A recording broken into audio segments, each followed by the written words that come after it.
स्वागत है आप सभी का ड्रीम टू सक्सेस क्लासेस में। आज हमारी परसेंटेज की 5th क्लास है।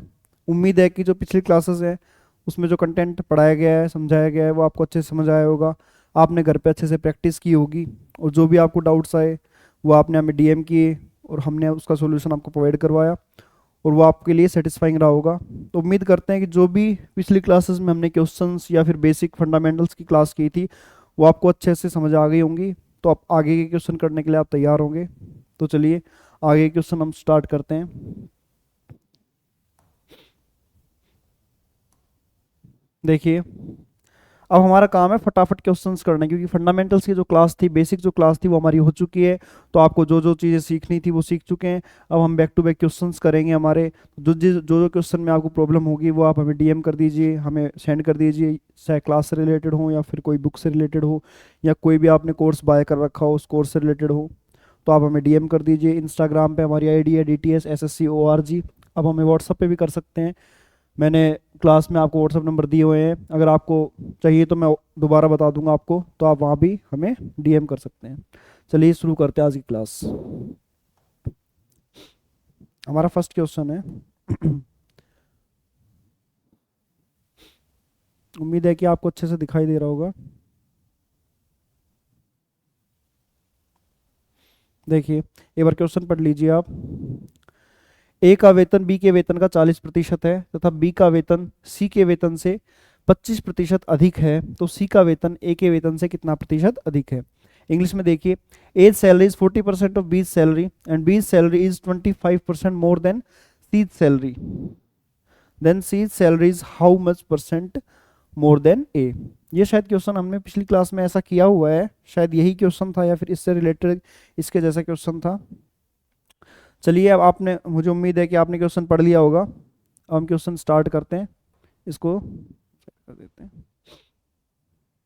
देखिए, हमें 3 संख्याएं दी गई है, ए बी और सी। देखिए, अब स्टार्ट करते हैं क्वेश्चन करना। ए का वेतन बी के वेतन का 40% है तथा बी का वेतन सी के वेतन से 25% अधिक है। देखिए, हमें 3 संख्याएं दी गई है, 3 लोग दिए गए हैं, ए बी और सी। मान लेते हैं सी का वेतन हमारे पास कितना है, 100 है, क्योंकि जो बी का कंपैरिजन है वो सी से किया गया है और ए का कंपैरिजन बी से किया गया है, इसलिए हम बेस किसको ले लेते हैं, सी को ले लेते हैं। सी से स्टार्टिंग करते हैं क्वेश्चन की। तो हमने सी को क्या मान लिया, 100, कि सी का वेतन, जो सी की सैलरी है वो कितनी है, 100 है। अब देखिए, बी का वेतन सी के वेतन से 25% अधिक है। जब हम 100 का 25 निकालते हैं तो हमारा आंसर क्या आता है। देखिए, पिछली क्लास में मैंने आपको सिखाया था, 100 का जब हम 25% निकालेंगे तो वो क्या आने वाला है, 25। इसका मतलब ये हुआ कि मैं 100 में 25 ऐड करूंगा तो क्या आ जाएगा मेरे पास, बी का वेतन आ जाएगा, क्योंकि बी का वेतन सी से 25% अधिक है। तो बी का वेतन कितना आ गया, 125। मुझे उम्मीद है यहां तक आपको बिल्कुल क्लियर होगी, कोई प्रॉब्लम नहीं हो रही होगी। आगे देखते हैं। ए का वेतन बी के वेतन का 40% है, यानी कि जो ए का जो वेतन आने वाला है वो बी का 40% है, यानी 125 का कितना है, 40%। तो हम 125 का क्या निकालेंगे, 40%। 40% की आपको फ्रैक्शन वैल्यू याद होगी, तो आप फटाफट लिख सकते हैं। अगर याद ना भी हो तो हम वैसे सोल्व कर सकते हैं। 40% की जो फ्रैक्शन वैल्यू हम निकालते हैं तो ये आती है 2/5। इसका मतलब यहाँ पे क्या निकालना है हमें, 2/5। इसे फर्दर सोल्व करने पर हमारा आंसर आएगा, 5 से सोल्व करेंगे 25 और 25 को 2 से मल्टीप्लाई करेंगे, वी गॉट 50। इसका मतलब जो है ए की सैलरी कितनी आ जाएगी हमारे पास, 50। अब हमारे पास ए बी सी तीनों की सैलरी आ गई। एक बार फिर से रिपीट कर देता हूं। हमने माना सी को बेस 100, क्योंकि सी से कंपैरिजन बी की जा रही थी और बी की कंपैरिजन ए की कंपैरिजन बी से की जा रही थी, इसलिए हमने सी को क्या माना, हमारा बेस, यानी 100 इसकी वैल्यू मान ली। फिर कहा गया कि बी का वेतन सी से ज्यादा है 25%, तो 25%, 25 आया, 100 में 25 ऐड किया, 125। उसके बाद कहा गया है कि ए का वेतन बी के वेतन का 40%। जब 125 का हमने 40% निकाला तो हमारे पास आंसर क्या आया, 50। हमारा यहाँ तक कंप्लीट हो चुका है। उसके बाद क्या कह रहा है कि ए के वेतन से कितना प्रतिशत अधिक है सी का वेतन, यानी कि जो 100 है वो कितना अधिक है। तो हम देखेंगे कि ए का वेतन 50 है और सी का 100 है, तो जो ये 150 से कितना ज्यादा है, 50। कितना ज्यादा है, 50। अब किससे, एक के वेतन से, किससे, वो नीचे लिखेंगे। 50 हमने नीचे लिखा, मल्टीप्लाई बाई 100। इसका मतलब जो सी का वेतन है वो ए के वेतन से कितना ज्यादा है, 100% ज्यादा है। उम्मीद है ये क्वेश्चन आपको अच्छे से समझ में आया होगा। हमने बिल्कुल बेसिक से इस क्वेश्चन को करने की कोशिश की है, तो आप भी इस क्वेश्चन को एक बार रिपीट कीजिएगा घर पे, प्रॉपर नोट्स बनाइएगा, तो ये क्वेश्चन बिल्कुल भी प्रॉब्लम नहीं करेगा। चलिए देखते हैं नेक्स्ट क्वेश्चन। एक बार क्वेश्चन पढ़ लीजिए आप, मैं थोड़ा बड़ा कर देता हूं इसको, शायद फ़ॉन्ट साइज अब तो आपको विजिबल होगा। और कुछ भाई बहनों की कमेंट्स थे, डीएम भी थे कि सर जो ऑप्शन है तो आप ऑप्शन दीजिए, तो हमने इस बार ऑप्शन भी देने की कोशिश की है। देखिए, यदि 24 कैरेट सोने को 100% शुद्ध सोना माना जाता है, हमने सुना भी है कि जो शुद्ध सोना होता है वो कितना होता है, 24 कैरेट। तो 24 कैरेट शुद्ध सोने, मतलब 24 कैरेट सोने को 100% शुद्ध सोना माना जाता है, तो 22 कैरेट सोने में शुद्ध सोने का प्रतिशत ज्ञात करो। यानी हमें किस में ज्ञात करना है, 22 कैरेट में। किस में, 22 कैरेट में। तो हमें देखिए 22 कैरेट में निकालना है,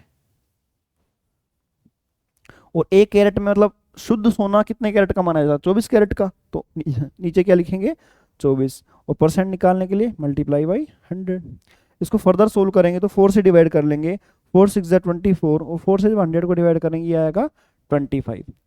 इसे 2 से फर्दर डिवाइड करने पर 2 3 6, 2 से इसे करेंगे तो 11। इन दोनों को मल्टीप्लाई करेंगे, 25 1 जा 25, 2 25 1 जा 25 और 2 27/3। जब हम इसे फर्दर सोल्व करेंगे तो 3 9 जा 27, 5 3 1 जा 3, जो हमारा रिमाइंडर बचेगा उसे ऊपर लिखेंगे और इस 3 को लाइन के नीचे लिखेंगे। यानी कि जो 22 कैरेट सोना होगा उसमें 91 2/3 जो होगा वो क्या होगा, शुद्ध सोना होगा। 91 2/3, option 2 is the correct option. तो आपको हमें उम्मीद है कि आपको ये क्वेश्चन अच्छे से समझ में आया होगा, और ऑप्शन की मदद से आप इसे अच्छे से कर सकेंगे। जब आपको ऑप्शन दिखाई देगा तो देखिए, जब हमारे पास ऑप्शंस नहीं होते तो हमें उसको सॉल्यूशन को एंड तक करना होता है, लेकिन हमारे पास जब सॉल्यूशन मतलब ऑप्शन होते हैं तो हमें उसे पूरा करने की जरूरत नहीं है। मान लीजिए यहाँ पर ऑप्शंस होते 89% 3/4, यहाँ ऑप्शन होता 95 2/3, यहाँ ऑप्शन होता 72 4/5। तो देखिए हमारा जो आंसर था वो 9 की फॉर्म में आ रहा है, 9 की फॉर्म में आ रहा है। अब हम देखेंगे अगर ये ऑप्शंस होते तो हमारा ये ऑप्शन पहले गलत हो जाता, ये ऑप्शन गलत हो जाता। हमें इन दोनों के अंदर, इस वाले ऑप्शन में और इस वाले ऑप्शन में क्या करना पड़ता, कंपैरिजन, और जैसे ही हमें यहाँ बनाता तो हमारा ऑप्शन पहले ही करेक्ट हो जाता। इसलिए ऑप्शंस भी हमारी काफ़ी हेल्प करते हैं क्वेश्चंस को जल्दी करवाने के, टाइम हमारा कम यूटिलाइज करवाने में। देखिए अगले क्वेश्चन की तरफ बढ़ते हैं। एक बार क्वेश्चन को अच्छे से देख लीजिए आप। क्वेश्चन कह रहा है राम अपने वेतन का 14% बचत करता है, जबकि श्याम अपने वेतन का 22% बचत करता है। यदि दोनों को बराबर वेतन मिलता है और श्याम 1540 रुपये बचाता है तो राम कितना बचत करता है। Ram saves 14% of his salary while Sham save 22 of his salary. If both get same salary and Sham saves 1540 rupees, what is the savings of Ram? इस क्वेश्चन में कहा गया कि दोनों की सैलरी क्या है, सेम है। मुझे उम्मीद है आपने क्वेश्चन पढ़ लिया होगा, तो हम इसे थोड़ा साइड कर देते हैं ताकि हम यहाँ पे आराम से हमारे सॉल्यूशन लिख कर पाएंगे। उम्मीद है आपको विजिबल हो रहा होगा ये, यहाँ पे मैं इसे थोड़ा सा यहाँ कर देता हूँ, ठीक है। अब देखिए यहाँ में दो लोगों के बारे में बात की गई है, राम एंड श्याम। राम अपने वेतन का 14% बचत करता है, 14% बचत करता है, और श्याम अपने वेतन का 22% बचत करता है। देखिए 14% का जब हम फ्रैक्शन में बदलेंगे तो 14 डिवाइडेड बाई 100, और जब 22 को हम फ्रैक्शन बदलेंगे तो 22 डिवाइडेड बाई 100। यहाँ से सोल्व करेंगे 2 से, तो 2 7 जा 14, और यहाँ पे 50 आ जाएगा। यहाँ जब सोल्व करेंगे तो ये 11 बार सोल्व होगा और ये 50 बार, 11/50। अब देखिए जब भी हमें हमारा क्वेश्चन सैलरी का होगा तो जो डिनोमिनेटर होगा, यानी कि जो नीचे वाली जो हमारी वैल्यू होगी वो सैलरी को बता रही होगी, और जो ऊपर वाली जो वैल्यू होगी वो, जैसे यहाँ बचत दे रखा है तो बचत को डिनोट करेगी, अगर यहाँ पे खर्च दे रखा होता तो वो खर्च को डिस्क्राइब करती। तो यहाँ जो नीचे वाली वैल्यू है वो क्या है, वेतन को बता रही है। तो देखिए क्वेश्चन में कहा गया है दोनों को बराबर वेतन मिलता है, और हम भी देख पा रहे हैं कि यहाँ जो नीचे वाली वैल्यू है वो क्या है, बराबर है। तो हमारे लिए जो क्वेश्चन है वो और भी इजी हो जाता है। पूछा गया है शाम 1540 रुपये बचाता है, बचत। अब देखिए बचत ऊपर वाली है, तो शाम की जो बचत है वो कितनी है, 1540। तो 11 की वैल्यू, 11 की हमें वैल्यू दी गई है 1540। और पूछा क्या गया हमसे, राम की बचत पूछी गई, और राम की बचत कितनी है 7, तो मल्टीप्लाई कर देंगे 7। आगे सोल्व करेंगे तो 11 1 जा 11, 11 4 जा 44, 0 मल्टीप्लाई बाई 7, 0 इसको 7, 14 को 7 से मल्टीप्लाई करेंगे, 14 7 जा 98। तो राम की बचत कितनी आ गई, 980 रुपीज़। मुझे उम्मीद है कि आपको इस क्वेश्चन में कोई प्रॉब्लम नहीं होगी, अच्छे से आपको समझ में आया होगा। बाकी जब आप इसको इन क्वेश्चन को घर पे प्रैक्टिस करेंगे तो जो आपका टाइम जो लग रहा है यूटिलाइज हो रहा है उसमें भी डिक्रीमेंट आएगा, और आप बहुत अच्छे से इन क्वेश्चन को कर पाएंगे। चलिए नेक्स्ट क्वेश्चन देखते हैं। देखिए लाखों ठोकरों के बाद भी संभालता रहूंगा, गिरकर फिर से उठूंगा और चलता रहूंगा। लाइफ के अंदर चाहे कितनी भी परेशानी आ जाए, कितनी भी प्रॉब्लम्स आ जाए, देखिए परिस्थितियां हमेशा दुर्योधन का काम करती है। परेशानियां जो हालात होते हैं वो दुर्योधन का काम करती है। तुम मेहनत और सब्र को अपना माधव बना लो। परेशानियां तुम्हारा दुर्योधन के रूप में मुकाबला करती रहेंगी, तुम माधव को अपना, तुम सब्र और मेहनत को अपना माधव बना लो तो पार जरूर पाओगे। तो हमें जो है मुसीबतों से और परिस्थितियों से डरना नहीं चाहिए, उनका डटकर सामना करना चाहिए। और लाख ठोकरें खा लें, देखिए ठोकर खाने से कोई मरता नहीं है बल्कि समझ आती है। तो हमें अपनी गोल को पाने के लिए क्या करना है, लगातार मेहनत करनी चाहिए। चलिए देखिए नेक्स्ट क्वेश्चन पे चलते हैं, पढ़ लीजिए एक बार आप क्वेश्चन।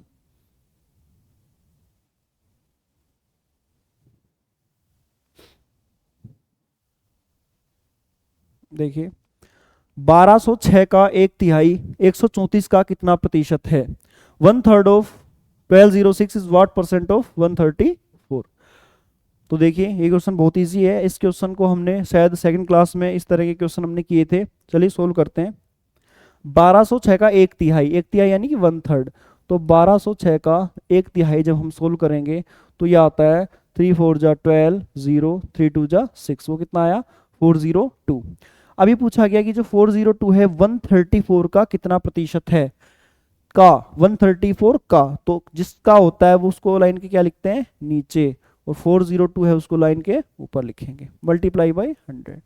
इसे फर्दर सोल्व करेंगे। देखिए 2 से सोल्व करते हैं, 2 2 जा 4, 2 1 जा 2, इसे 2 से सोल्व करेंगे, 2 6 जा 12, 2 7 जा 14, और हमारा 100 ही आया।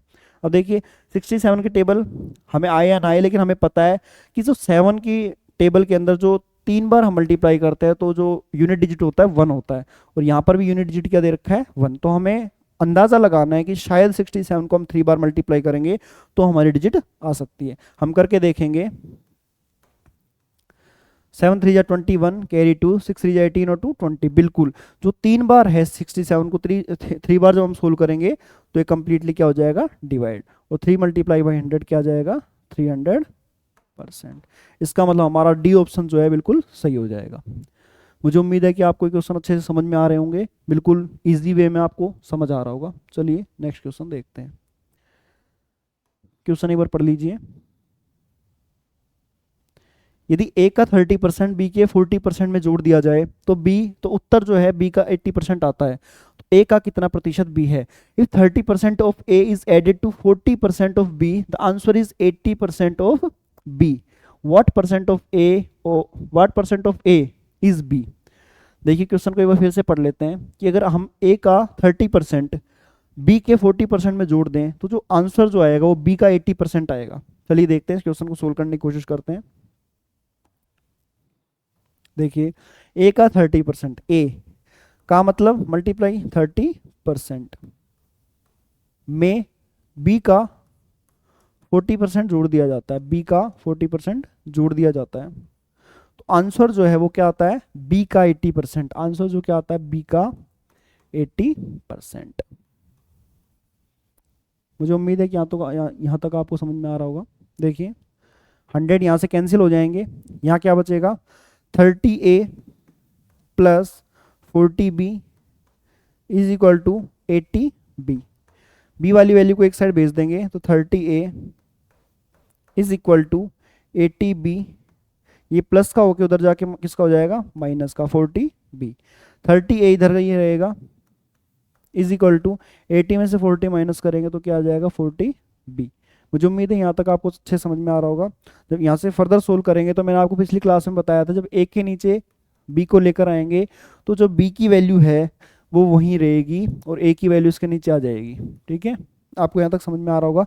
आगे सोल्व करेंगे तो 0 से 0 सोल्व हो जाएंगे। इसका मतलब ए रेशो बी क्या आ गया 4:3। आगे क्या कहा गया है कि ए का कितना प्रतिशत बी है, का ए का, यानी कि ए को हमें कहाँ रखना है नीचे और बी निकालना है तो बी को ऊपर, मल्टीप्लाई बाई 100। इसे फर्दर सोल्व करने पर ये 25 बार सोल्व होगा 4 से, 25 3 जा 75%। इसका मतलब जो बी है वो ए का कितना प्रतिशत है 75%। उम्मीद है कि आपको समझ में आ रहा होगा। हमारा ऑप्शन जो डी है वो बिल्कुल करेक्ट है, D for Delhi.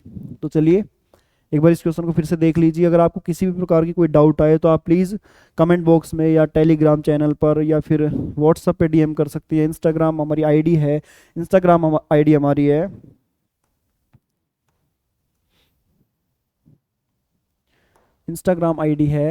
DTS SSC ORG। इस पे आप हमें फॉलो कर सकते हैं। आपकी जो भी क्वेरीज हो आप हमें इंस्टाग्राम पे पूछ सकते हैं या फिर टेलीग्राम चैनल का नाम है हमारा ड्रीम टू सक्सेस। टेलीग्राम जो चैनल है वो हमारा ड्रीम टू सक्सेस नाम से है, आप उस पर भी हमें फॉलो कर सकते हैं। उस पर हमारे 180 मेंबर्स जुड़ चुके हैं। आप सभी का बहुत बहुत थैंक यू जिन्होंने सपोर्ट किया है और इसी तरह सपोर्ट को आगे बनाए रखें। चलिए देखते हैं नेक्स्ट क्वेश्चन, एक बार इसको अच्छे से पढ़ लीजिए। यदि ए का x प्रतिशत, मुझे उम्मीद है कि आपको विजिबल हो रहा होगा और मैं इसको बड़ा कर देता हूं थोड़ा।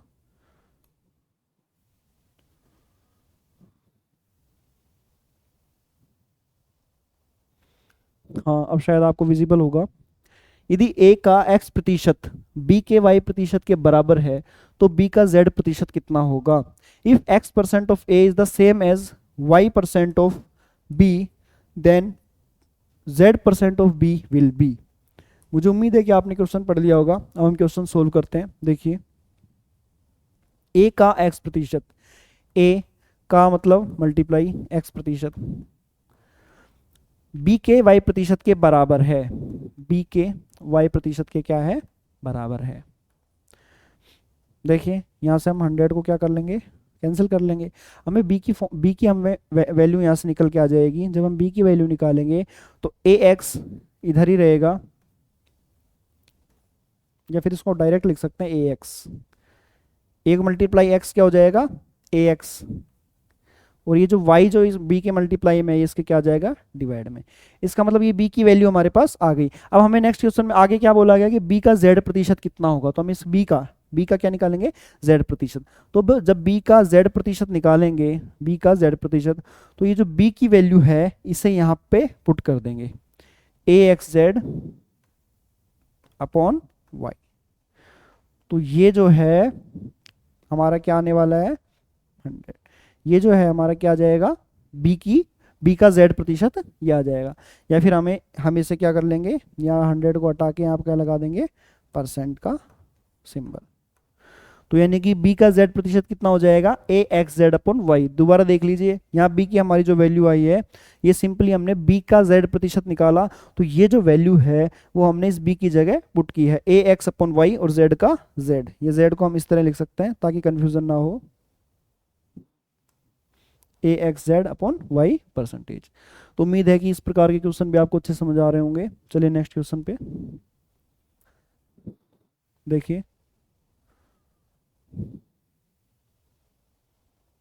उम्मीद है कि आपको ये क्वेश्चन दिख रहा होगा।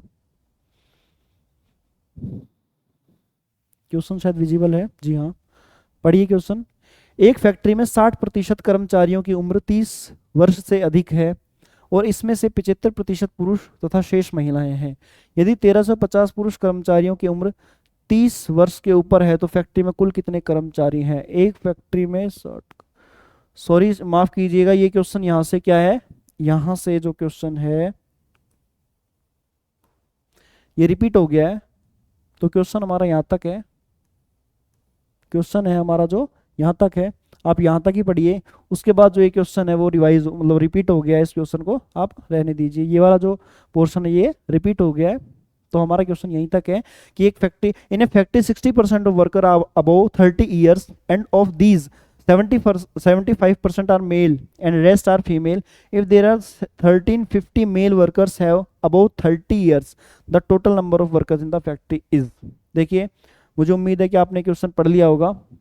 अब हम बढ़ते हैं क्वेश्चन सोल्व करने की तरफ। मैं इसे थोड़ा छोटा कर देता हूं ताकि हम क्वेश्चन आराम से सोल्व कर पाएं।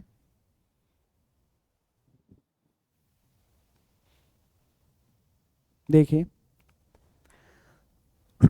अब वहां शायद आपको क्वेश्चन विजिबल नहीं होगा, लेकिन उसको मैंने साइड इसीलिए किया ताकि हम सोल्व कर पाए। जब आपको क्वेश्चन लिखना है तो आप यहाँ वीडियो पॉज करके भी क्वेश्चन आराम से लिख सकते हैं। देखिए एक फैक्ट्री में 60 कर्मचारियों की उम्र 60% कर्मचारियों की उम्र, तो 60% 60% की जो फ्रैक्शन वैल्यू होती है वो कितनी होती है? 3/5। अगर किसी को नहीं आ रहा है तो वो ऐसे भी निकाल के देख सकता है, 2 3 जा 6, 2 5 जा 10। तो कोई हार्ड चीज़ नहीं है, आप इजीली इसे निकाल सकते हैं। तो देखिए 3/5 जो नीचे जो वैल्यू होती है वो मैंने आपको पहले बताया था वो किसको डिनोट करती है? वो टोटल को बताती है। यानी टोटल हम जो हमारे जो कर्मचारी हैं वो कितने हैं? 5। उसके अंदर से 60% कर्मचारियों की उम्र 30 वर्ष से अधिक है। यानी कि ये जो 3 कर्मचारी हैं वो उनकी उम्र कितनी है? 30 वर्ष से अधिक। तो हम यहाँ लिख देंगे अबव 30 ईयर्स।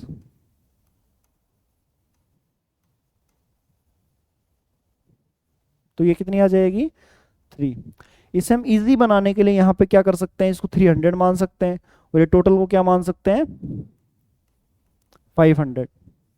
क्योंकि हमें परसेंटेज वैल्यू निकालनी है तो उसमें कोई दिक्कत नहीं आएगी। चलिए देखते हैं। और इनमें से 75% पुरुष हैं तथा शेष महिलाएं हैं। अब देखिए जो अबव 30 ईयर के जो कर्मचारी, इसमें क्या कह रहा है कि जो 75% जो है वो पुरुष हैं। तो इसका जब हम 75% निकालेंगे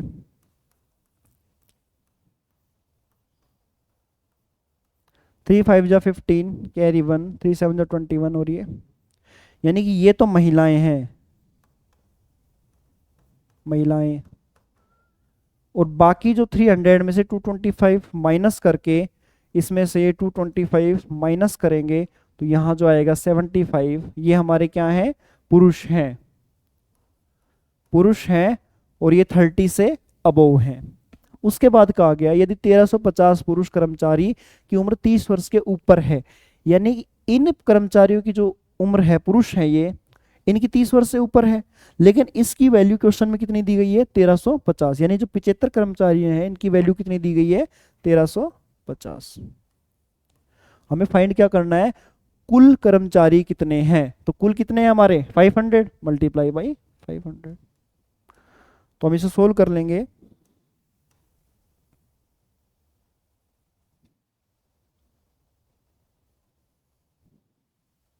देखिए बहुत इजी हम इसे सोल्व कर सकते हैं। 25 से हम जब इसे सोल्व करेंगे 25 3 जा 75, 25 2 जा 50, 0। 3 से इसे सोल्व करेंगे 3 4 जा 12, 3 5 जा 15, 0 मल्टीप्लाई बाई 2। जब हम इसे मल्टीप्लाई करेंगे तो हमारा आंसर आ जाएगा 45 2 जा 90। यानी हमारे टोटल जो कर्मचारी हो कितने हैं? 9000। ऑप्शन शायद इसके रॉन्ग है या हमने कहीं मिस्टेक तो नहीं कर दी, वो चेक कर लेते हैं। फैक्ट्री में 60% कर्मचारियों की उम्र 30 वर्ष से अधिक है। तो जो 60% है यानी कि ये वाले कर्मचारी हैं अबव 30 ईयर्स हैं, तो इसको हमने 300 माना, टोटल हमारे 500 हो गए। इनमें से 75% पुरुष, ओहो सॉरी सॉरी सॉरी, ये जो 75% ये जो है पुरुष हैं, तो हमारा यहाँ पे थोड़ी मिस्टेक हो गई है, इसको फिर से सोल्व करना पड़ेगा। देखिए इसीलिए कहा जाता है कि मैथ के अंदर एक मिस्टेक पूरे क्वेश्चन को क्या कर देती है? गलत कर देती है। देखिए फिर से देखते हैं, जो हमारे 300 यहाँ पर जो अबव 30 ईयर्स आए थे, वो जो टोटल हमारे 500 थे, इन 300 में से 75% हमने महिलाएं मान लिया था गलती से, लेकिन ये क्या है, पुरुष हैं। तो ये जो 300 है, इसका जो 75% हमने यहाँ फाइंड किया था 225, ये क्या है, ये मेल वर्कर्स हैं, और हमने इनको क्या ले लिया था, फीमेल वर्कर्स, लेकिन ये हमारे क्या है, मेल वर्कर्स। अब देखिए, यदि 1350 पुरुष कर्मचारियों की उम्र 30 वर्ष से ऊपर है, यानी इन 225 की वैल्यू हमें कितनी दे रखी है, 1350, और हमें निकालने हैं टोटल। अब हमारा आंसर आ जाएगा। 25 से इसे सोल्व करेंगे। देखिए 25 9 जा 225, 25 से इसे सोल्व करेंगे, ये 20 बार सोल्व होगा। अब 9 से इसे सोल्व करते हैं, 9 1 जा 9, 9 5 जा 45, 0, 150 को जो 20 से मल्टीप्लाई करेंगे तो हमारा आंसर आएगा 3000 कर्मचारी, यानी कि वर्कर्स। तो देखिए हमारी क्वेश्चन में ये मिस्टेक हो गई थी कि हमने जो 225 है इनको फीमेल मान लिया था, लेकिन एक्चुअल में क्वेश्चन में मेल दिया गया है, इसलिए हमारा जो 9000 था वो आंसर गलत आ रहा था। अब हमारा आंसर जो है ऑप्शन ए वो बिल्कुल ठीक हो चुका है। तो इस प्रकार की मिस्टेक भी क्वेश्चन में हो जाती है कभी कभी, तो हम कोशिश करेंगे कि क्वेश्चन को प्रॉपर ढंग से पढ़ें ताकि मिस्टेक ना हो। ठीक है, चलिए नेक्स्ट क्वेश्चन पे चलते हैं। देखिए 1 घंटे का वायु प्रतिशत 1 मिनट 12 सेकंड है, 1 घंटे। अब देखिए यहां सेकंड में 1 घंटे का वायु प्रतिशत 1 मिनट 12 सेकंड, देखिए 1 minute 12 second, 1 minute 12 second, 1 minute 12 second. अब देखिए क्योंकि यहाँ पे सेकंड में जो दिया गया है उसको हम क्या कर लेते हैं, सेकंड में ही कन्वर्ट कर लेते हैं सबको, तो इजी रहेगा हमारा क्वेश्चन। हालांकि हम इसे मिनट में भी कन्वर्ट कर सकते हैं, लेकिन सेकंड में कन्वर्ट करने से हमारी जो फ्रैक्शन वैल्यू नहीं आएगी, नॉर्मल वैल्यू हमें मिल जाएगी। तो देखिए 1 मिनट में 60 सेकंड होते हैं, तो 60 plus 12 second is equal to 72 second.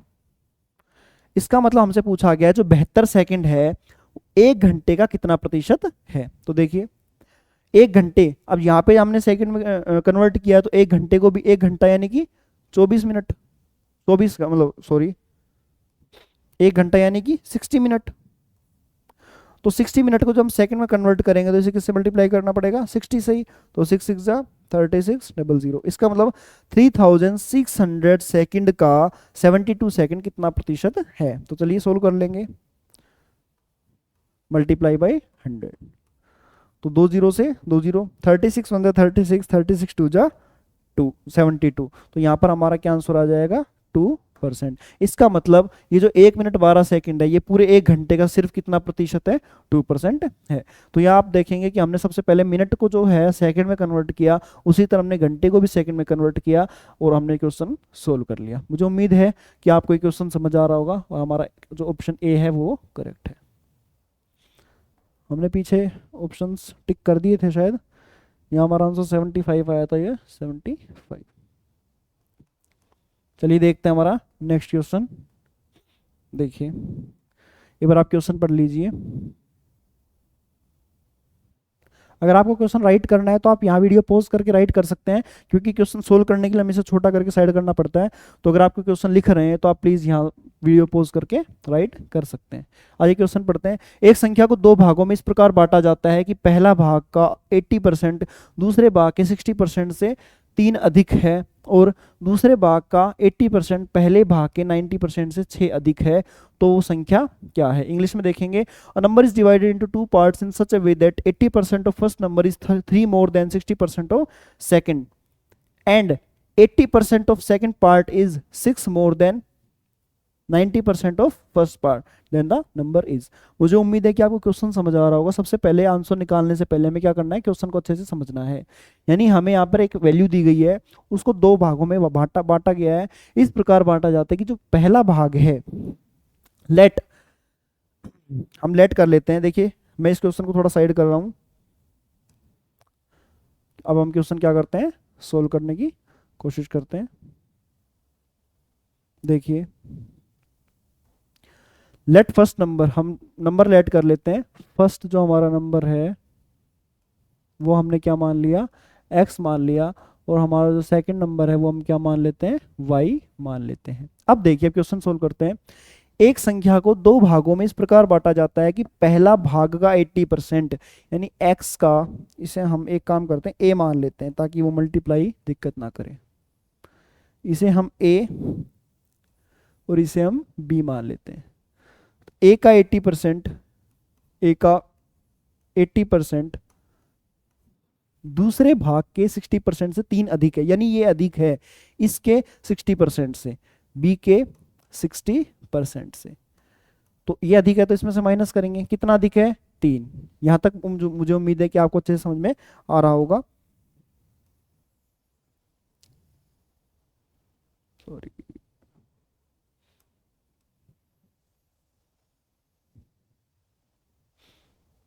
देखिए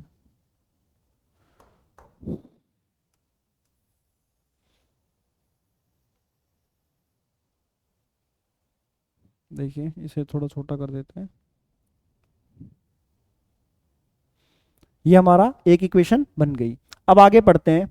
दूसरे भाग का 80% यानी दूसरा भाग यानी कि b, तो b का 80%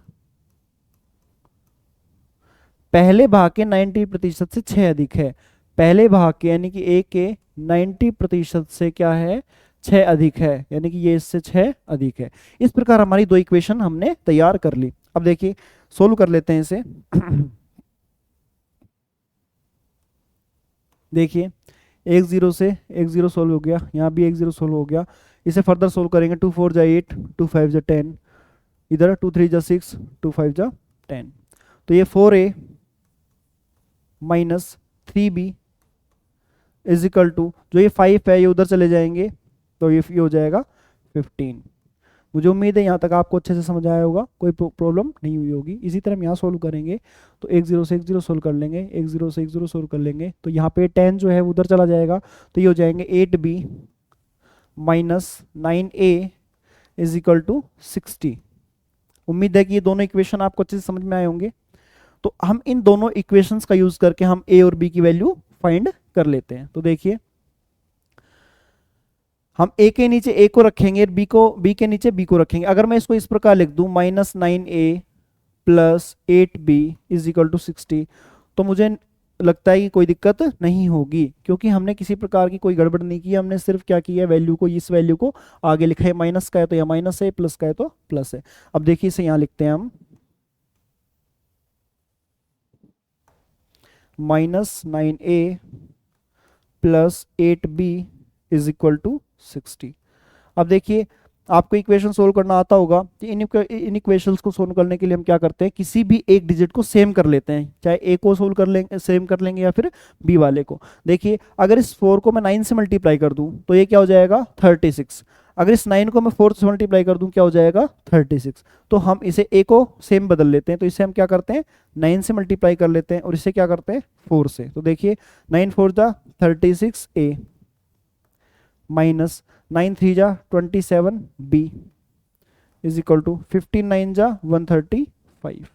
इसी तरह 9 4 जा 36a प्लस 8 4 जा 32b इज इक्वल टू 4 6 जा 24 यानी 240। अब इसे सोल्व करेंगे तो देखिए ये माइनस का है, तो ये प्लस माइनस इजीली कट गए। इन्हें सोल्व किया, इन्हें जब जोड़ा तो प्लस का 32b माइनस के 25, तो प्लस के क्या बच जाएंगे, 5b इज इक्वल टू, जब इसे सोल्व करेंगे तो 5 यहां लिखेंगे जोड़ने पर, जोड़ने पर।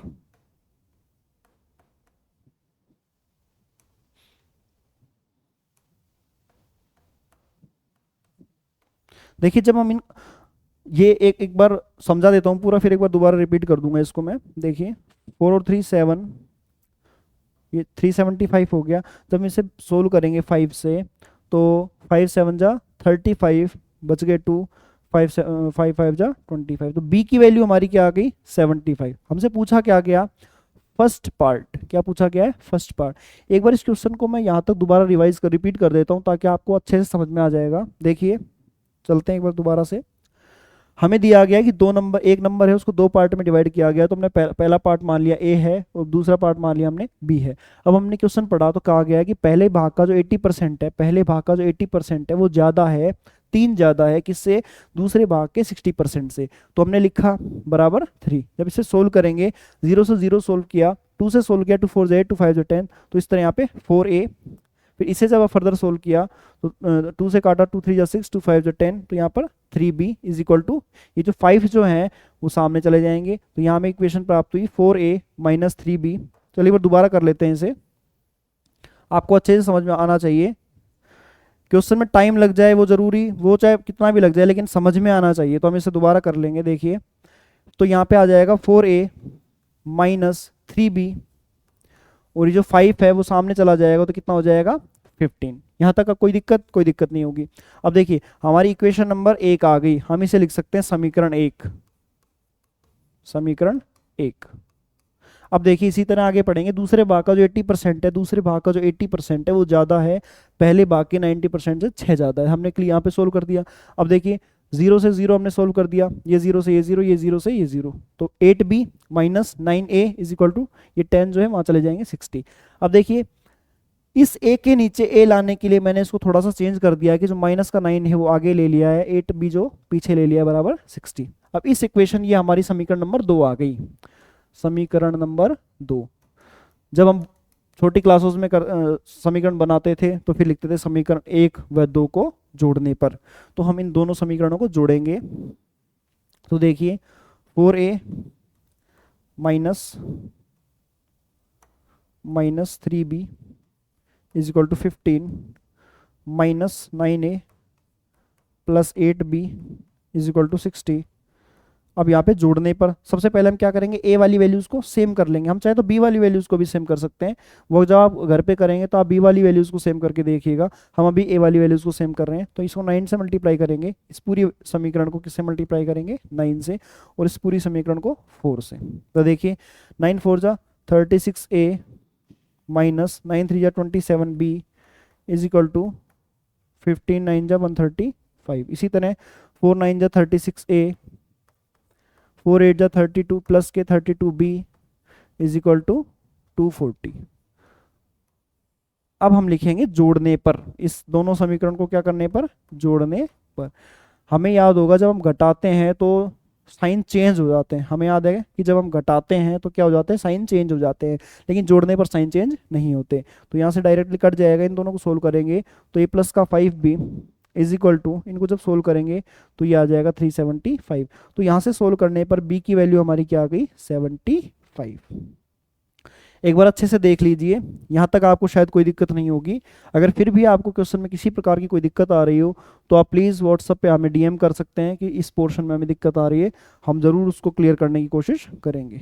चलिए देखते हैं, आगे सोल्व करते हैं। क्योंकि हमसे पूछा गया है पहला भाग, हमारे पास अभी क्या आ गया है, दूसरा भाग आ गया है। अब हमें पहले भाग को क्या करना है, निकालना है, फाइंड आउट करना है हमें पहला भाग। अब देखिए हमारे पास 2 इक्वेशंस थी। अब किसी भी एक इक्वेशन के अंदर हम पहले जो हमारा दूसरा भाग मिला है, किसी भी एक इक्वेशन के अंदर हम रखकर पहला भाग निकाल सकते हैं। जैसे कि हमने इसमें रख दिया 4a minus 3b is equal to 15। 4a minus 3 into 75 is equal to 15। 4a minus, इसे सोल्व करेंगे तो 3 5 जा 15, कैरी 1, 3 7 जा 21 और 22 is equal to 15। 4a is equal to, इसको जब आगे सोल्व करेंगे तो ये मिलेगा 240। कितना, 240। शायद हम कुछ मिस्टेक कर रहे हैं,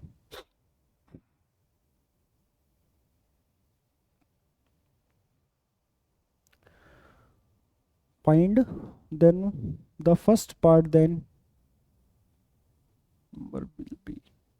ओके। हाँ देखिए सोल्व करेंगे तो जो a की वैल्यू यहाँ पर आएगी वो कितनी आ जाएगी, 60। a की वैल्यू कितनी आ जाएगी, 60। अब हमारे दोनों पार्ट हमें मिल गए, हमें नंबर पूछा है, पहला पार्ट नहीं पूछा, हमें पूछा नंबर। तो नंबर को जब हमें क्वेश्चन में याद है तो हमने डिवाइड किया था, नंबर को हमने क्या किया था, डिवाइड। तो नंबर लेने के लिए हमें इन दोनों पार्ट को क्या कर देना है, ऐड कर देना है। तो नंबर निकालने के लिए हम क्या करेंगे, number is equal to a plus B.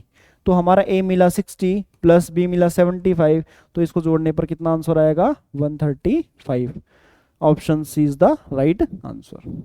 मुझे उम्मीद है इस क्वेश्चन में थोड़ी कैलकुलेशन ज़्यादा होने के कारण आपको थोड़ा समझने में प्रॉब्लम हुई होगी, लेकिन इस क्वेश्चन को हम एक बार फिर से रिपीट कर देते हैं ताकि आपको कोई भी कंफ्यूजन ना रहे। देखिए, हमारे पास एक नंबर था, हमने उसको दो पार्ट में डिवाइड किया, ए और बी।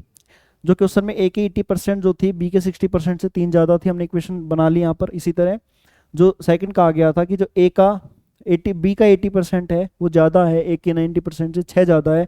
यहाँ से हमने इक्वेशन की, दोनों इक्वेशन को हमने ए वाले पार्ट को सेम बनाया। सेम बनाने के बाद दोनों पार्ट को हमने क्या कर दिया, जोड़ दिया। जोड़ने के बाद हमारा बी यहाँ से हमें निकाल लिया। बी निकालने के बाद इक्वेशन नंबर फर्स्ट में हमने बी की वैल्यू रखी, वहाँ से हमारे ए की वैल्यू फाइंड हो गई। हमें नंबर निकालने के लिए हमने क्या किया, दोनों संख्याओं को जोड़ दिया। अब शायद आपको अच्छे से क्वेश्चन समझ आ गया होगा। चलिए देखते हैं नेक्स्ट क्वेश्चन।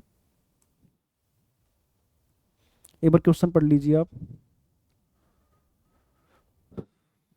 अब आप देख रहे हैं धीरे धीरे क्वेश्चन का जो लेवल है वो इंक्रीज होते जा रहा है। जिन भाई बहनों ने क्वेश्चन स्टार्टिंग क्लास में ये सोचा था कि ये बहुत ही लो लेवल के क्वेश्चन करवाए जा रहे हैं, हमारे लिए बेनिफिशियल नहीं होगा, तो वो आप देख रहे होंगे कि क्वेश्चन का जो लेवल है धीरे धीरे इंक्रीज हो रहा है। चलिए देखते हैं। एक संख्या में जब 15 घटाया जाता है तो वह घटकर 80% हो जाती है। उसे संख्या का उस संख्या का 40% कितना होगा। A number on subtracting 15 from its reduce to its 80%, what is 40% of the number. एक बार क्वेश्चन दोबारा पढ़ लीजिए। देखिए, एक संख्या में जब 15 घटाया जाता है, जब एक संख्या है अगर उसमें से हम क्या माइनस कर रहे हैं 15, तो वह घटकर 80% हो जाती है, तो उस संख्या का 40% कितना है। देखिए,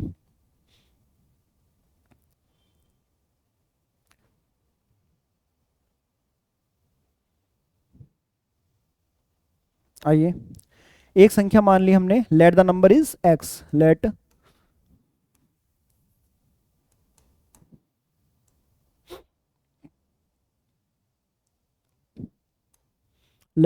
पीला आपको दिखाई नहीं देगा, एक second. Let the number is A, A है हमारी नंबर। एक संख्या में जब 15 घटाया जाता है, इसमें से जब हम 15 घटाएंगे तो वह घटकर 80% हो जाती है, तो वो घटकर संख्या का कितना रह जाता है 80%। ठीक है, यहां तक आपको अच्छे से समझ आ रहा होगा। तो हम सबसे पहले उस संख्या को फाइंड करेंगे। तो संख्या को फाइंड करने के लिए हम क्या करेंगे, ए वाली डिजिट को एक तरफ कर लेंगे और बिना ए वाली को एक तरफ। तो देखिए, ए माइनस 80 ए, या फिर इसको आगे से यहीं सोल्व कर लेते हैं। देखिए, 0 से, सॉरी, 80/100, एक जीरो से एक जीरो, 2 4 जा 8, 2 5 जा 10, तो यहाँ पर होगी 4a/5। तो ये जो इधर प्लस की थी ये आके हो जाएगी 4a/5, ये इधर माइनस की हो जाएगी, और ये जो 15 इधर माइनस का उधर जाके प्लस का हो जाएगा। एलसीएम जब लेंगे तो ये हो जाएगा 5a minus 4a is equal to 15। जब इसे फर्दर सोल्व करेंगे तो 5 में से 4 गया तो a इज इक्वल टू 15 5 जा 75। तो जो हमारा नंबर है वो हमें कितना मिल गया 75। लेकिन हमें यहाँ नंबर फाइंड नहीं करना है, हमें यहाँ क्या फाइंड करनी है, the number 40% of the number. तो इसका क्या निकालना है 40%। तो 75 का जब हम 40% निकालेंगे, 2 5 जा 10, 2 2 जा 4, 2 2 जा 4, 2 5 जा 10, और ये 15 बार सोल्व होगा, और 15 2 जा 30। तो उस नंबर का हमारा जो 40% है वो कितना आ जाएगा 30। मुझे उम्मीद है कि ये वाला जो मेथड है आपको अच्छे से समझ में आया होगा, इसमें कोई दिक्कत नहीं हुई होगी। Sorry sorry sorry sorry.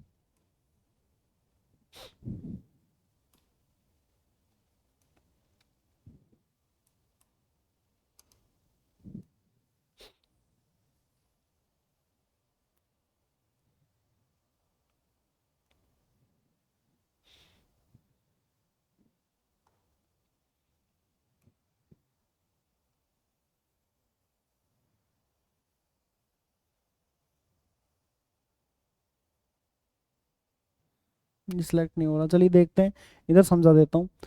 इस क्वेश्चन को हम टाइम बचाना चाहें या फिर डायरेक्ट करना चाहें तो कर सकते हैं। देखिए हमने माना एक संख्या है, उसमें से हमने 15 माइनस कर दिया, तो 80% रह गया, घटकर 80% रह गया। अगर 80% रह गया तो वो घटा कितना होगा? 20%। देखिए अगर हमने किसी नंबर में से 15 माइनस किया और वो 80% रह गया, इसका मतलब घटा कितना होगा? 20%। इसका मतलब 20% की जो वैल्यू है वो कितनी रही होगी? 15। तो 1% की वैल्यू है वो रही होगी 15/20, और जो 40% की वैल्यू है वो हमें निकालनी है। तो ये डायरेक्ट हो जाएगा 15 2 जा 30। तो आप देख रहे हैं कि इस क्वेश्चन को इतना लंबा ना करने की बजाय हम 2 लाइन में भी सोल्व कर सकते हैं। चलिए देखते हैं, नेक्स्ट क्वेश्चन की ओर बढ़ते हैं। एक संख्या को 22 सही 1/2 बढ़ाया जाता है तो वह 98 हो जाती है। अ number is increase by 22 1/2 given gives 98 as result the number is, a number is increased, एक नंबर को बढ़ाया जाता है कितना? 22 सही 1/2%। अब 22 सही 1/2% की आपको क्या याद होनी चाहिए? Fraction value. तो देखिए हम निकाल लेते हैं, वैसे तो डायरेक्ट याद होनी चाहिए लेकिन हम वैसे भी सोल्व कर लेते हैं। 22 2 जा 44 और 145/2 मल्टीप्लाई बाई 100। सोल्व करेंगे, 5 9 जा 45, 5 2 जा 10, तो ये आ जाएगी 9/40। कितना आ गया? 9/40। यानी 22 1/2 की जो फ्रैक्शन वैल्यू है वो कितनी होने वाली है? 9/40। ये कह रहा है कि इतना बढ़ाया जाता है तो, यानी कि हमें पता है जो नीचे वाली वैल्यू होती है वो ओरिजिनल वैल्यू है, टोटल वैल्यू होती है, और ऊपर वाली को हम क्या करते हैं? जोड़ना या फिर घटाया जाता है। यहाँ कह रहा है बढ़ाया जाता है, तो 40 के अंदर 9 को बढ़ाएंगे तो हमारी वैल्यू कितनी आ जाएगी? 49। और 49 की वैल्यू हमें क्या दे रखी है? 98। और हमसे पूछा क्या गया है? संख्या क्या है? तो संख्या हमारी नीचे वाली होती है, संख्या ये है। 49 से सोल्व करेंगे सिंपली 2 बार, तो जो नंबर आ जाएगा 14 2 जा 42 जा 80, तो हमारा नंबर क्या आ जाएगा? 80।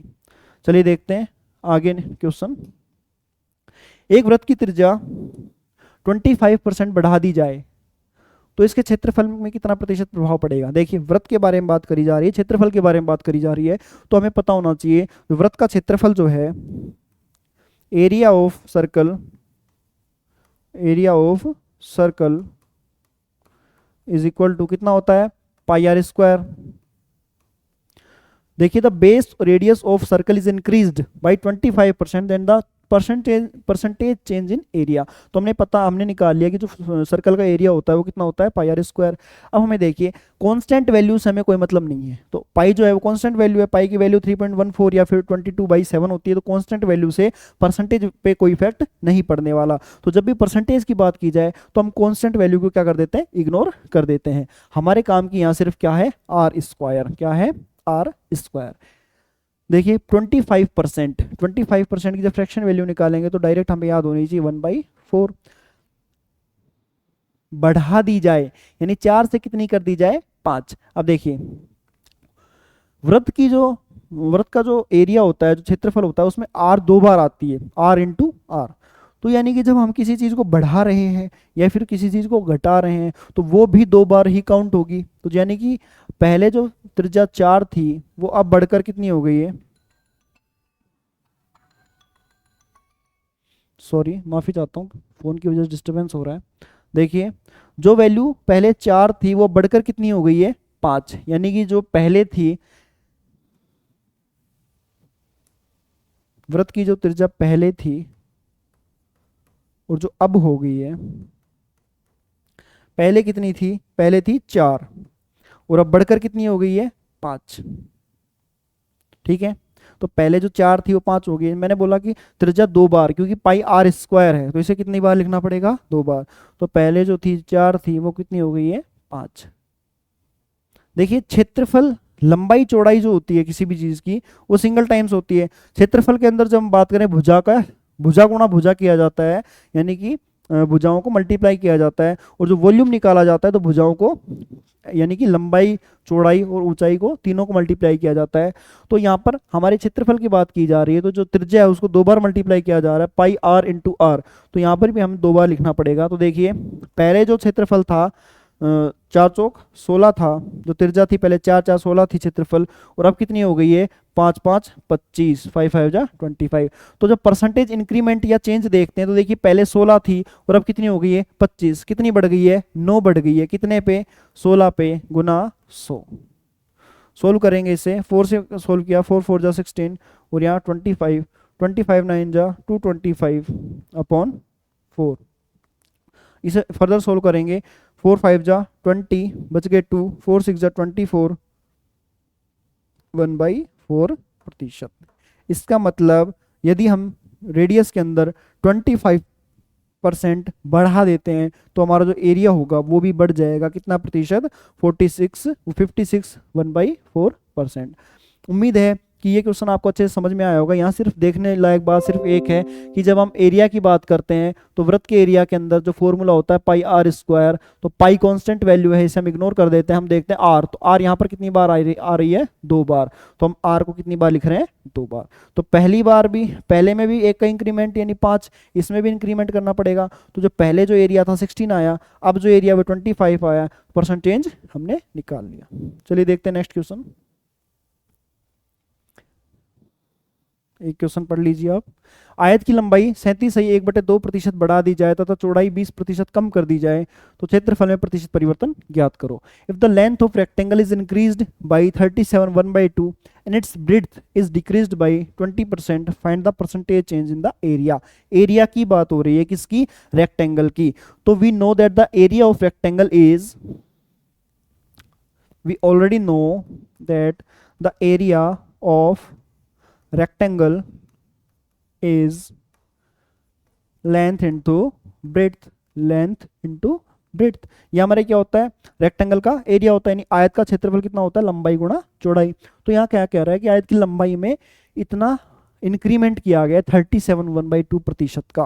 तो 37 1/2% की जब मैंने परसेंटेज ऑफ फ्रैक्शन पढ़ाया था तो मैंने आपको बताया था कि 37 1/2 की जो फ्रैक्शन वैल्यू होती है वो कितनी होती है 3/8। और मैंने आपसे कहा भी था कि जहाँ भी आप पढ़ते हैं, जहाँ भी आपने आपकी स्टडी टेबल वगैरह है तो वहाँ सामने लगा लीजिए ताकि बार बार रिवाइज करने पर आपको ये ध्यान रह जाए। तो देखिए बढ़ रहा है, यानी कि जो ओरिजिनल वैल्यू 8 है उसमें इंक्रीमेंट हो रहा है 3 का।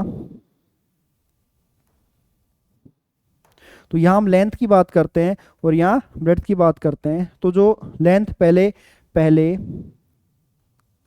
और अब, तो जो लेंथ पहले 8 थी वो इंक्रीज होकर कितनी हो गई है 11, और चौड़ाई में कमी की जा रही है 20% की। 20% की फ्रैक्शन वैल्यू भी हमें इजीली पता है कितनी होती है 1/5। तो जो पहले ब्रेड्थ 5 थी वो डिक्रीज होकर कितनी हो गई है 4। अब हमें निकालना है परसेंटेज चेंज। तो देखिए एरिया कैसे निकालते हैं, लेंथ इंटू ब्रेड्थ, तो 8 5 जा 40। तो जो एरिया पहले 40 सेंटीमीटर स्क्वायर था वो अब कितना हो गया है 11 4 जा 44। तो जो एरिया 40 यूनिट था वो 44 यूनिट हो चुका है, यानी यूनिट इंक्रीमेंट कितनी हो गई है 4 यूनिट इंक्रीमेंट हो गई है। कितने पे हुई है, पहले वाले पे, तो 40 पे, मल्टीप्लाई बाई 100। तो इसे सोल्व करने पर ये इजीली यहाँ पर क्या आ गया 10%। तो जो हमारा एरिया इंक्रीमेंट है वो कितना आ चुका है 10%। मुझे उम्मीद है कि आपको क्वेश्चन बहुत अच्छे से समझ में आ रहे होंगे। अगर फिर भी कोई प्रॉब्लम आपको फेस करनी पड़ रही है तो प्लीज़ आप कमेंट बॉक्स में या फिर टेलीग्राम चैनल पे, व्हाट्सअप नंबर पे या इंस्टाग्राम आईडी पे हमें फॉलो कर सकते हैं, वहाँ में अपनी क्वेरीज बता सकते हैं। चलिए नेक्स्ट क्वेश्चन पे। अब बात की जा रही है वर्ग की, यानी कि स्क्वायर की। किसी वर्ग की भुजाओं को 40% बढ़ा दिया जाता है तब क्षेत्रफल में प्रतिशत परिवर्तन ज्ञात करो। If the sides of a square is increased by 40%, find the percentage change in its area। Area की बात की जा रही है तो सबसे पहले हमें पता होना चाहिए कि जो एरिया ऑफ स्क्वायर होता है, area of square is equal to क्या होता है साइड इंटू साइड। यानी कि अगर मैं स्क्वायर हमारा ये है, अगर मैं इसकी साइड ए मान लेता हूं तो ये चारों बराबर होती है, तो इसका एरिया क्या हो जाता है ए इंटू ए, यानी भुजा इंटू भुजा। तो देखिए 40% बढ़ाई जा रही है, 40% की जो फ्रैक्शन वैल्यू होती है वो कितनी होती है 2/5। अगर आपको निकालनी ये याद नहीं है तो आप 40/100 करके इजीली इसको फाइंड कर सकते हैं। तो 2/5 होती है, तो पहले और अब, पहले 2/5 अगर होती है तो 2/5, तो नीचे वाला जो होता है वो ओरिजिनल वैल्यू होता है। तो यानी पहले अगर 5 थी तो बढ़ाई गई, 5 में 2 बढ़ाई गई तो अब कितनी हो गई 7। अब यहाँ ए इंटू ए है, यानी कि हमें कितनी बार लेना है 2 बार। तो पहले 5 थी, अब कितनी हो गई है 7। 5 5 जा 35, तो पहले कितनी थी 35, और अब 7 7 जा 49, अब कितनी हो गई है 49। तो परसेंटेज चेंज देखेंगे तो 9 में से 5 गए तो 4, और 4 में से 3 गया तो 1। 14% इंक्रीज हो गया है एरिया पहले की तुलना में, तो 35 की तुलना में, मल्टीप्लाई बाई 100। 7 से सोल्व करेंगे, 7 2 जा 14, 7 5 जा 35, फर्दर सोल्व करेंगे 5 से तो ये 20 टाइम्स। इसका मतलब जो इंक्रीमेंट आया वो कितना इंक्रीमेंट आया 40%। समझ में आ रहा है? तो देखिए 40% बढ़ाई गई, 40% इंक्रीमेंट हो गया। इसका मतलब क्यों ऐसा क्यों हुआ? क्योंकि जो स्क्वायर होती है उसकी सभी साइड क्या होती है बराबर होती है। अगर आप चारों साइड से साइड्स को बढ़ाते जाएंगे तो आप देखेंगे जितना आप लेंथ या ब्रेड्थ में चेंज करते जा रहे हैं, जितने आप साइड में चेंज करते जा रहे हैं, उतना ही उसके एरिया के अंदर क्या हो जाएगा चेंज हो जाएगा। चलिए देखते हैं नेक्स्ट क्वेश्चन। यहां पर बात की जा रही है लंबवृत्तीय बेलन यानी कि सिलेंडर की। किसी लंबवृत्तीय बेलन के आधार की त्रिज्या 40% बढ़ा दी जाए तथा उसकी ऊंचाई 37/2 घटा दी जाए तो इसके आयतन में प्रतिशत परिवर्तन ज्ञात करें। If the base radius of a right circular cylinder is increased by 40 and its height is decreased by 37/2%, then find the percentage change in its volume। यहाँ पर हमें लंबवृत्तीय बेलन की आयतन की बात की जा रही है, यानी उसके वॉल्यूम की बात की जा रही है। तो हमें सबसे पहले बेलन के वॉल्यूम यानी कि आयतन का सूत्र पता होना चाहिए। तो हमें पता है बेलन का आयतन, बेलन का आयतन, बेलन का आयतन क्या होता है? देखिए इसे साइड कर देते हैं थोड़ा सा यहाँ पर, ठीक है, और ये पूरा ही सोल्व होता है।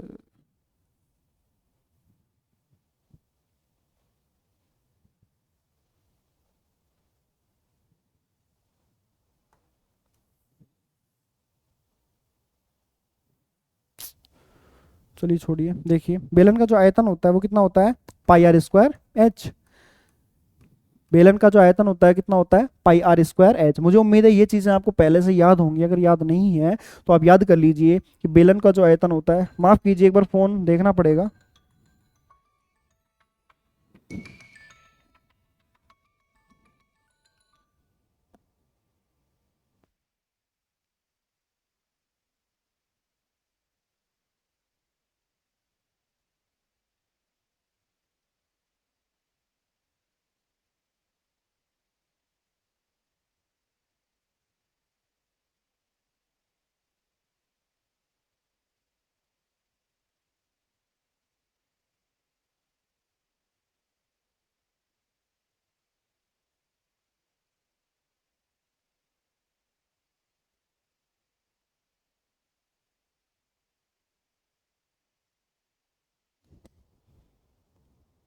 माफ कीजिएगा, एक बार बार फोन आ रहा था उस वजह से उसको अटेंड करना पड़ा। देखिए जो बेलन का जो आयतन होता है उससे हमें पता है कि उसका जो आयतन होता है वो कितना होता है πr²h।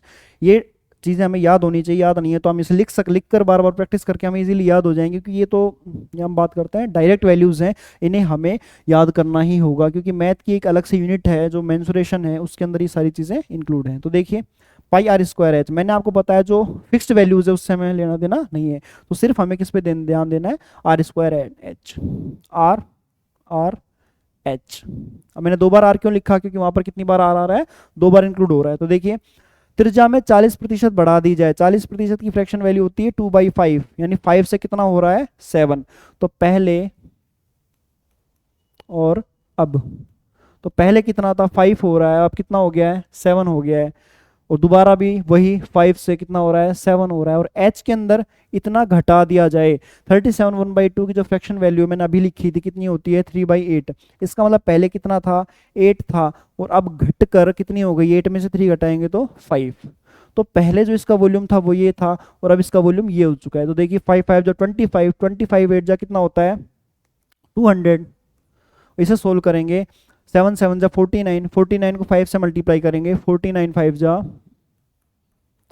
9 5 जा 45, 5 4 जा 20 और 4 24। इसका मतलब ये कितना होता है 245। इसका मतलब जो इंक्रीमेंट हुआ वो कितना हुआ 200 से 245 में कितने का हुआ 45 का। हमें परसेंटेज इंक्रीमेंट निकालना है, परसेंटेज चेंज निकालना है। इसका मतलब जो किससे हुआ बेस वैल्यू क्या है 200, यानी पहले 200 था तो पहले में ही चेंज होगा। तो 200 से डिवाइड मल्टीप्लाई बाई 100,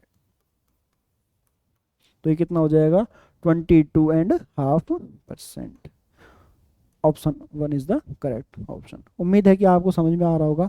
तो आपने देखा कि वॉल्यूम के अंदर 3 चीज़ें इंक्लूड होती है, परसेंटेज के अंदर 2 चीज़ें इंक्लूड होती है, और जो नॉर्मल जो हमारे लेंथ और ब्रेड्थ होती है वो सिंगल होती है। तो इस प्रकार हम इन क्वेश्चंस को आसानी से कर सकते हैं। चलिए देखिए नेक्स्ट क्वेश्चन।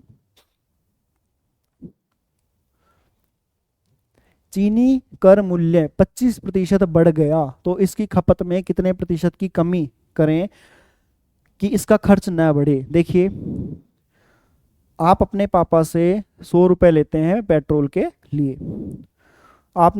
आपके पापा ने बोल रखा है कि ले बेटा 100 रुपए, और आप जो है 10 दिन के लिए अगर मान लो आपको 100 रुपए देते हैं तो आपके पापा बोल रहे हैं कि 10 रुपए में 10 दिन को आपको इन्हीं 100 रुपए को यूज करना है। 10 रुपए में मान लीजिए 100 रुपए में मान लीजिए आपका 1 लीटर पेट्रोल आता है। अब आपने 10 दिन के लिए 100 रुपए का 1 लीटर पेट्रोल डलवा लिया, लेकिन अगले जो 10 दिन हुए तब आपके पापा ने आपको 100 रुपए दिए, तो आपने देखा जो पेट्रोल की जो कीमत है वो 110 रुपए हो गई है। तो आपने अपने पापा को बोला कि आप 10 रुपए और दीजिए क्योंकि एक पेट्रोल की कीमत 10 रुपए बढ़ गई है, लेकिन पापा ने बोला नहीं, आपको इन्हीं 100 रुपए के अंदर आपको 10 दिन का पेट्रोल का खर्चा चलाना पड़ेगा। तो आप क्या करेंगे, आप ये करेंगे कि आप अपने पेट्रोल के खर्चे को कम करेंगे, यानी पेट्रोल का जो यूज़ हो रहा है वो आप थोड़ा क्या करेंगे कम करेंगे, तभी वो पेट्रोल आपको 100 रुपए के अंदर आ पाएगा। समझ रहे हैं मेरी बात? यानी आपको अपने यूज को कम करना पड़ेगा खर्चे को बचाने के लिए। सेम उसी तरह क्वेश्चन का आ गया है कि चीनी के जो मूल्य था वो 25% बढ़ गया, तो खपत में कितनी कम करें ताकि खर्चा ना बढ़ाना पड़े। यानी आपने पेट्रोल डलवाया तो आप कम यूज कर रहे हैं अपनी बाइक को, कम आप डिस्टेंस कवर कर रहे हैं, कम आप उसको यूटिलाइज कर रहे हैं, तो आपका जो खर्चा है वो आप नहीं बढ़ाना पड़ेगा। तो देखिए सोल्व करते हैं। 25%, देखिए इसको थोड़ा सा,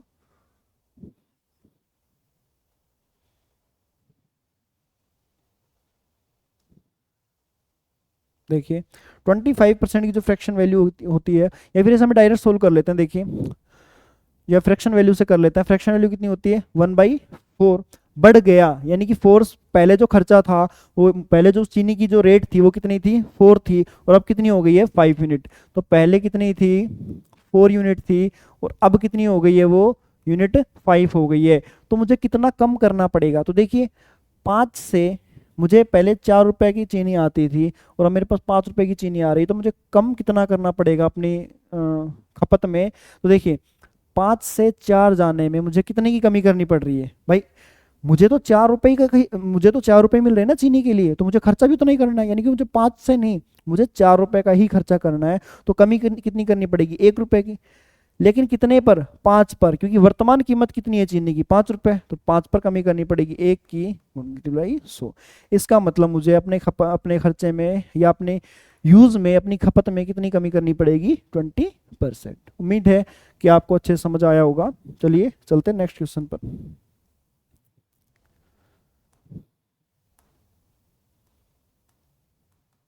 चलिए टाइम काफ़ी हो चुका है, तो आज की क्लास का हम मैटर इतना ही रखते हैं। नेक्स्ट क्लास में हम बच्चे हुए क्वेश्चंस को भी करेंगे, और उम्मीद है कि आज की क्लास आपके लिए बेनिफिशियल रही होगी। मैं फिर से वही कहूँगा कि कैलकुलेशन को अपने इम्प्रूव कीजिए, पर डे नोट्स बनाइए, और जो क्वेश्चन क्लास में हो रहे हैं उन्हें रिपीट कीजिए। Thank you.